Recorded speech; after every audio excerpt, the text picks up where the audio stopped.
Welcome to our channel. Today we how to disable Kraken email notifications. Easy tutorial step by step clearly. Open your web browser and navigate to the Kraken website.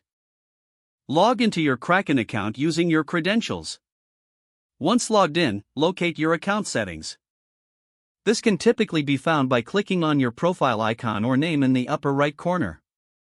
In the settings menu, look for the notifications or email preferences section. Click on that section to access your email notification settings. You will see a list of notification options available for your account. Find the options related to email notifications. Uncheck the boxes next to the notifications you wish to disable. Make sure to review all categories to ensure you don't miss any important settings. After making your changes, scroll down to the bottom of the page. Click on the Save button to apply your changes. Once saved, you should no longer receive email notifications for the options you disabled. Feel free to return to this section at any time to adjust your preferences further. If the page does not load, refresh the browser or try again in a private or incognito window. Make sure you are using the correct email address, then retype it carefully to avoid small typos. If your password is not accepted, use the reset option and create a new strong password you can remember.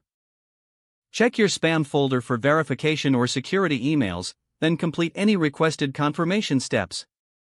Enable two-factor authentication if available to improve account security and reduce unauthorized access risk.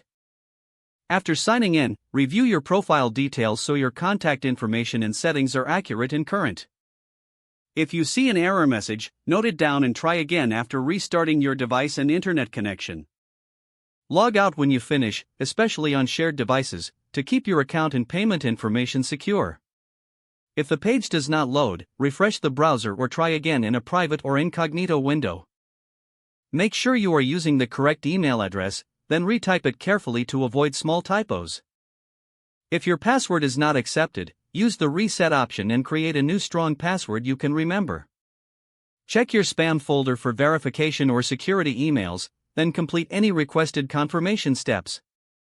Enable two-factor authentication if available to improve account security and reduce unauthorized access risk. After signing in, review your profile details so your contact information and settings are accurate and current. Don't forget to like this video and subscribe to our channel for more step-by-step tech guides.